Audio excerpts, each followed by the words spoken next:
हर झंडा यह कहता है, हर झंडा यह कहता है, मैं हूं तुम सबकी पहचान, मैं हूं तुम सबकी पहचान। साहस शक्ति ऊर्जादायक, लाता यश वैभव सम्मान, लाता यश वैभव सम्मान, लाता यश वैभव सम्मान। सदा मेरा आदर करना, नित नूतन मंजिलें चढ़ोगे, लाज तिरंगे की रखना, लाज तिरंगे की रखना। नमस्कार मित्रों, स्वागत है आपका संप्रेषण में एसएस में। मैं हूं आपका दोस्त डॉक्टर एसएस त्रिपाठी। मित्रों, आज बात झंडों की। पूरे देश में आज़ादी का अमृत महोत्सव मनाया जा रहा है। पूरे देश भर में तिरंगे की धूम है, झंडे की धूम है। और मित्रों, यह भी बात सही है कि पूरी दुनिया में हमेशा से झंडों का बोलबाला रहा है। समय समय पर इनके आकार, प्रकार, महत्व, प्रतीक बदलते रहे हैं, अलग अलग उनका विधान रहा है, लेकिन झंडे हर काल में रहे हैं। लेकिन मैं आज सिर्फ बात करना चाहूँगा हिंद के सरताज अपने तिरंगे झंडे की, और इसके अलावा कुछ बातें करेंगे प्राचीन काल में प्रचलित झंडों की।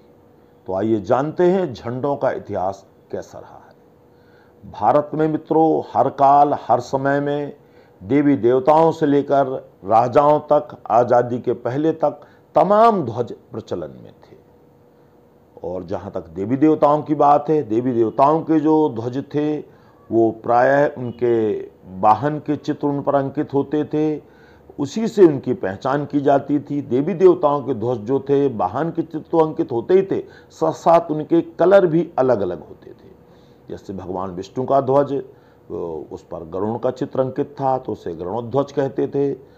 भगवान शिव के ध्वज पर वृषभ यानी बैल, ब्रह्मा जी के ध्वज पर कमल, गणेश जी के ध्वज पर मूषक, देवी माता का लाल ध्वज था, कहीं कहीं पर उसमें शेर का चिन्ह भी मिलता है। भगवान कार्तिकेय के ध्वज पर मोर, जलदेव के ध्वज पर कछुआ, वायुदेव के ध्वज पर हिरण। और रामायण काल में जो भगवान राम जो ध्वज प्रयोग किया करते थे वो भगवा रंग का ध्वज था। हनुमान जी का ध्वज लाल रंग का था, और लंकापति रावण, उसका ध्वज जो था काले रंग का था, जिस पर एक वीणा का चित्र अंकित था। इस प्रकार के ध्वज थे। अब हम बात करने वाले हैं कुछ अन्य ध्वजों के बारे में। तो मित्रों, विभिन्न धर्मों के अलग अलग ध्वज हैं, जिन्हें सरल भाषा में अगर व्यक्त करें तो इस प्रकार व्यक्त किया जाएगा। जैसे इस्लाम धर्म का ध्वज हरे रंग का कहा जाता है, सिख धर्म में निशान साहिब, ईसाई धर्म में सफ़ेद ध्वज, बौद्ध धर्म में 6 रंग की खड़ी पट्टियाँ, और जैन धर्म में 5 रंग की पड़ी पट्टियाँ। हिंदू धर्म में जो है भगवा ध्वज की प्रधानता है। ये भगवा ध्वज हिंदू कार्यक्रमों में, मंदिरों में सामान्यतः पाए जाते हैं। लेकिन जो प्रसिद्ध स्थान है उनका वर्णन करना चाहूँगा। भगवान बद्री विशाल के मंदिर में भगवा ध्वज है। विजयनगर साम्राज्य में भगवा ध्वज इस्तेमाल होता था। छत्रपति शिवाजी भगवा ध्वज का इस्तेमाल करते थे। इसके अलावा आज अनेक मंदिर और एक बड़ा संगठन जिसे राष्ट्रीय स्वयंसेवक संघ आरएसएस कहते हैं, उनका भी भगवा ध्वज ही है। अब मित्रों, बात करते हैं महाभारत कालीन हमारे ध्वज कैसे थे। तो महाभारत में भगवान श्री कृष्ण जो है वो गरुड़ध्वज उनका होता था। युधिष्ठिर का नक्षत्र चंद्रमा के साथ स्वर्ण ध्वज, भीम का अरुण ध्वज जिस पर जो दहाड़ते सिंह का चित्र था, अर्जुन के ध्वज पर पौरव पुत्र का चित्र था, नकुल के ध्वज पर जो सोने का लाल हिरण का चित्र था, सहदेव के ध्वज पर जो था चांदी के हंस का चित्र था, और भीष्म पितामह का जो ध्वज था उस पर एक ताड़ का वृक्ष था और 5 सितारे यानी 5 स्टार बने हुए थे। गुरु द्रोणाचार्य के ध्वज पर बहुत सारी यज्ञ वेदियों का चित्र था।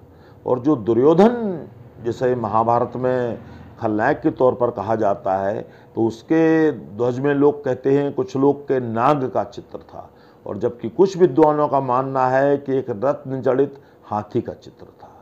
और जो देवताओं के राजा देवराज इंद्र, उनके ध्वज पर ऐरावत हाथी का चित्र था। और उस समय यह भी परंपरा थी कि जब विजय कोई होती थी तो ध्वजा उत्सव मनाया जाता था। ऐसा ही ध्वजा उत्सव इंद्र ने मनाया था जब उन्होंने दानवों पर विजय प्राप्त की थी। अब मित्रों, बात उठती है कि ध्वज जरूरी क्यों होते हैं, क्यों ध्वज का होना जरूरी है और क्यों आज दुनिया भर के हर देश के पास ध्वज है। तो सबसे पहले तो हम सब ने अपने ही देश में अनेक प्रकार के ध्वज देखे होंगे। हमारी तीनों सेनाओं के सबके ध्वज अलग अलग हैं, जिन्हें आपने 26 जनवरी गणतंत्र दिवस के परेड में खूब देखा होगा।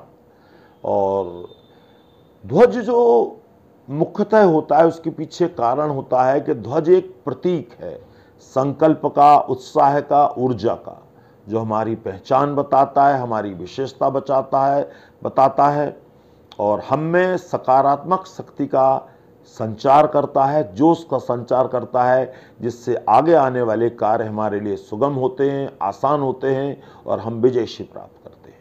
तो मित्रों, झंडों के बारे में कुछ और बात करेंगे एक छोटे से विराम के बाद। मित्रों, एक बार आपका फिर से स्वागत है संप्रश्न विद एसएस में।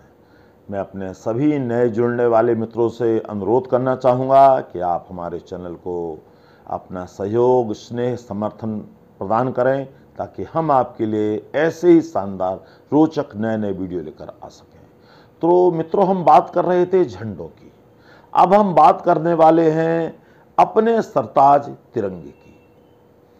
1906 में बंगाल विभाजन के बाद देश के नेताओं को जरूरत महसूस हुई कि हमें एक झंडा चाहिए जो पूरे देश का प्रतिनिधित्व कर सके। इसके बारे में अनेक प्रयास हुए और अंततः वो प्रयास रंग लाए 1931 में, जब आंध्र प्रदेश के एक जोशीले देशभक्त युवक पिंगली वेंकैया, जो कि भूवैज्ञानिक थे तथा पूर्व सेना नायक थे, उन्होंने जो है एक झंडे का डिजाइन किया।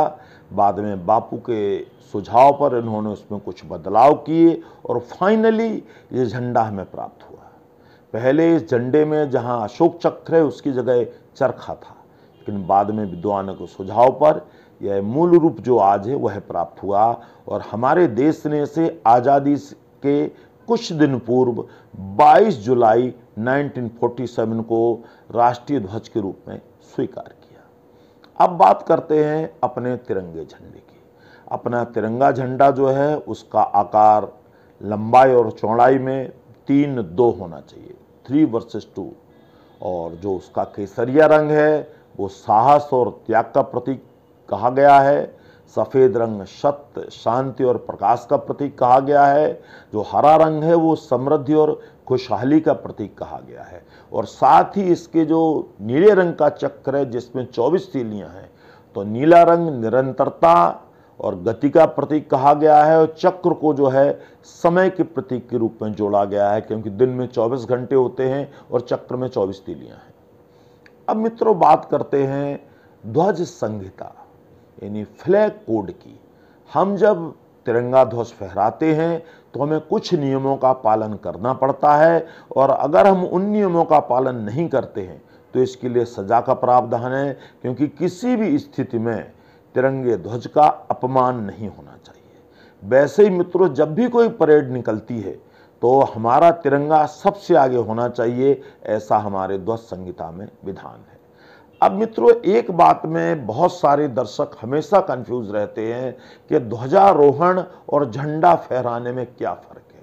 यानी कहा जाए अंग्रेजी में तो फ्लैग होस्टिंग और फ्लैग अनफर्लिंग में क्या फ़र्क है। देखिए मित्रों, ध्वजारोहण जिसे फ्लैग होस्टिंग कहते हैं वो की जाती है 15 अगस्त को, आज़ादी के दिन। उसमें क्या किया जाता है कि तिरंगे झंडे को नीचे रस्सी में बांधकर और खींचकर ऊपर पहुंचाया जाता है, तब जो है वो उसे कहा जाता है ध्वजारोहण। और जो फ्लैग अनफर्लिंग है जिसे झंडा फहराना कहते हैं वो होता है 26 जनवरी को। इस विधि में झंडा ऊपर ही बंधा हुआ होता है, जिसमें कुछ फूल वगैरह बंधे होते हैं, नीचे से डोर खींचकर जो है झंडा फहरा दिया जाता है और उसके बाद आगे के कार्यक्रम होते हैं।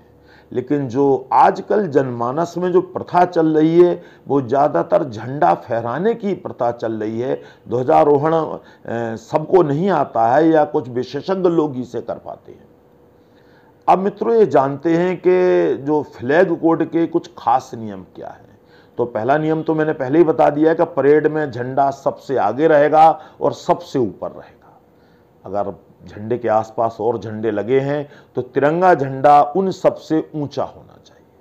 और जो अपना तिरंगा झंडा है ये विशेष विधानों के तहत बड़ी बारीकी से जांच परख के तहत तैयार किया जाता है, तब कहीं जाकर ये तिरंगा बनता है। और अगर कोई मंच पर तिरंगा रखे हुए है तो इस बात का पूरा ध्यान होना चाहिए कि जहां वक्ता बैठा है उसकी दाहिनी ओर जो है तिरंगा रखा हुआ होना चाहिए। या ये किया जा सकता है कि उसके पीठ पीछे ऊंचाई पर तिरंगा लगा हुआ हो, ऐसा होना चाहिए, दीवार पर ऊंची जगह पर लगा हुआ हो। और इस बात का भी ध्यान रखना चाहिए कि झंडे को सजावट के तौर पर इस्तेमाल ना किया जाए और कमर के नीचे ना पहना जाए, यह झंडे का अपमान माना जाएगा। इसके अतिरिक्त अगर झंडा फट जाता है, खराब हो जाता है, तो उसे एकांत में ले जाकर मिट्टी में दफना दिया जाता है या जला दिया जाता है, क्योंकि आजकल कुछ प्लास्टिक के झंडे भी चलन में हैं जो दफनाने से शायद समाप्त नहीं होते हैं, इसीलिए उन्हें जलाना पड़ता है। और तिरंगे को कभी भी अब आप कहीं भी इस्तेमाल कर सकते हैं, लेकिन जो ध्वज संहिता है उसका स्मरण अवश्य रखना चाहिए। अब झंडे के बारे में कुछ रोचक तथ्य। मित्रों, हम लोग कई बार ध्वज और पताका को एक ही समझ बैठते हैं, लेकिन मित्रों ऐसा नहीं है। जो आयताकार झंडे होते हैं, उन्हें हम कहते हैं ध्वज, और जो त्रिभुजाकार होते हैं उन्हें हम कहते हैं पताका, जो कि सामान्यतया मंदिरों वगैरह पे लगे हुए होते हैं, उन्हें हम कहते हैं पताका। पूरी दुनिया में ज़्यादातर ध्वज आयताकारी ही हैं ज़्यादातर देशों के, लेकिन अपने पड़ोसी देश नेपाल का ध्वज है वो पताका जैसा है, कुछ कुछ त्रिभुजाकार है। विश्व के जितने भी देश हैं उन सब के अपने अपने झंडे हैं, अपनी अपनी पहचान है, अपने अपने चिन्ह हैं। और झंडे को मित्रों ये जानकर आपको हैरानी होगी कि लोग घरों में झंडे वास्तु दोष दूर करने के लिए भी लगाते हैं। ऐसा वास्तुशास्त्री मानते हैं, कुछ विशेष कलर के झंडे लगाने से वास्तु दूर होते हैं। और जैसा कि आपने सुना है, देखा होगा कि सफ़ेद झंडा जो है युद्ध विराम या संधि का प्रतीक माना जाता है, जबकि काला झंडा विरोध का प्रतीक माना जाता है। विभिन्न राजनीतिक रैलियों में देखा होगा आपने, समाचार आते हैं कि भाई उन्हें काले झंडे दिखाए गए, यानी एक प्रकार का विरोध प्रदर्शन है वो। और जब अनेक देशों के ध्वज लगाने होते हैं तो वहाँ अंग्रेजी वर्णमाला यानी अल्फ़ाबेटिकल ऑर्डर में ध्वज लगाए जाते हैं ताकि कोई विवाद की स्थिति ना बने। अब बात करते हैं मित्रों कुछ विदेशी फ्लैग्स के बारे में, जो दूसरे देशों में कैसे फ्लैग्स चलते हैं। कुछ मुख्य फ्लैग्स बताने वाला हूं मैं आपको। जैसे हमारे पड़ोसी देश पाकिस्तान में परचम ए सितारा, इस तरह का उनका जो झंडा है वो चलता है। और श्रीलंका में लॉयन फ्लैग, अमेरिका में ओल्ड ग्लोरी, रूस में ट्राइकॉलर, और चीन में 5 स्टार रेड फ्लैग, फ्रांस में फ्रेंच ट्राइकलर, और ब्रिटेन में हमने बहुत सालों तक नाम खूब सुना है, पढ़ा भी है, यूनियन जैक। तो मित्रों, अंत में मैं आप सबसे यही कहना चाहूँगा कि आप तिरंगा फहराइए, खूब हर्षोल्लास से फहराइए, धूमधाम से फहराइए। बस इस बात का ध्यान रखिए कि यह तिरंगा फहराने का अवसर आपको हजारों बलिदानियों के बलिदान, त्याग, तपस्या के बाद मिला है। तो अगर आपको कोई राह में तिरंगा पड़ा हुआ मिले तो उसे सुरक्षित स्थान पर अवश्य पहुंचा दीजिए, ताकि तिरंगे की गरिमा, गौरव कायम रहे। तो मित्रों, जल्दी ही मिलते हैं एक नए वीडियो के साथ। जय हिंद।